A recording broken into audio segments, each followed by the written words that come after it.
ಏನ್ ಗುರು, back to back shocking ನ್ಯೂಸ್ಗಳು ಬರ್ತಾನೆ ಇದ್ದಾವೆ.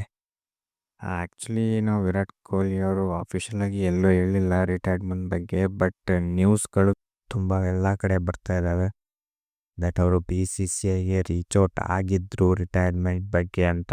ಬಟ್ BCCI ಅವರಂತೂ ಬ್ರೋ ಪ್ಲೀಸ್ ಬ್ರೋ ಇವಾಗ ಬೇಡ ಬ್ರೋ, ಇಂಗ್ಲೆಂಡ್ ಜೊತೆ ಟೆಸ್ಟ್ ಸೀರೀಸ್ ಬೇರೆ ಬರ್ತಾ ಇದೆ, ಬರೀ ಯಂಗ್ಸ್ಟರ್ಸ್ ಮಾತ್ರ ಇರೋದು, ನೋಡಿ ಬ್ರೋ ಸ್ವಲ್ಪ ಕರುಣೆ ತೋರಿಸಿ ಬ್ರೋ ಅನ್ನೋ ಥರ.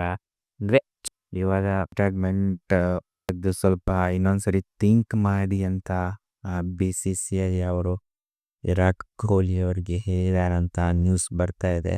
ಆ್ಯಕ್ಚುಲಿ ರೋಹಿತ್ ಶರ್ಮಾ ಅವರು ರಿಟೈರ್ಮೆಂಟ್ ಕೊಟ್ಟು 2 days ಆದಮೇಲೆ ಈ ನ್ಯೂಸ್ ಬರ್ತಾ ಇರೋದು. T20ಯಲ್ಲೂ ಅಷ್ಟೇ ವಿರಾಟ್ ಕೊಹ್ಲಿ, ರೋಹಿತ್ ಶರ್ಮಾ ಅವರು ಜೊತೆಗೇನೆ ರಿಟೈರ್ಮೆಂಟ್ ಕೊಟ್ಟಿದ್ರು.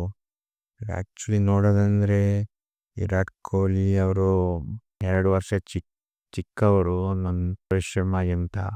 ನನ್ನ ಪ್ರಕಾರ ಇನ್ನೂ ಒಂದು 2-3 ವರ್ಷ ಆರಾಮಾಗಿ ಅವರು ಟೆಸ್ಟ್ ಆಡ್ಬೋದಿತ್ತು ಅಂತ ನಮ್ಗೆ ಅನಿಸ್ತಾ ಇದೆ.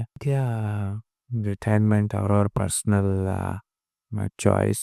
ಅದರಲ್ಲೂ ಅವರು may be one day next world cup ಆದಮೇಲೆ ರಿಟೈರ್ಡ್ ಕೊಡ್ಬೋದು. ಸೊ IPLಗೆ ಫುಲ್ ಕಾನ್ಸಂಟ್ರೇಷನ್ ಕೊಡೋಣ ಅಂತಲೂ ಡಿಸಿಷನ್ ಅವರು ತಗೊಂಡಿರ್ಬೋದು ಅನಿಸ್ತಾ ಇದೆ. ನೋಡೋಣ ಏನಾಗುತ್ತಂತ. ಏನಾದರೂ ಹೊಸ ಅಪ್ಡೇಟ್ ಇದ್ದರೆ ಖಂಡಿತವಾಗಿ ಪಕ್ಕ ವಿಡಿಯೋ ತರ್ತೀನಿ. ಸೊ ಸಬ್ಸ್ಕ್ರೈಬ್ ಮಾಡಿ ಇಟ್ಕೊಳ್ಳಿ, ಬೆಲ್ಲೈಕನ್ನ ಪ್ರೆಸ್ ಮಾಡ್ಕೊಳ್ಳಿ. ಸೊ ನಾನು ವಿಡಿಯೋ ಬಿಟ್ಟಾಗ ಫಸ್ಟ್ ನಿಮಗೆ ನೋಟಿಫಿಕೇಶನ್ ಬರುತ್ತೆ. ಸಿಗೋಣ ನೆಕ್ಸ್ಟ್ ವಿಡಿಯೋದಲ್ಲಿ ಸಿಗೋಣ. ಜೈ ಕರ್ನಾಟಕ, ಜೈ ಕನ್ನಡ.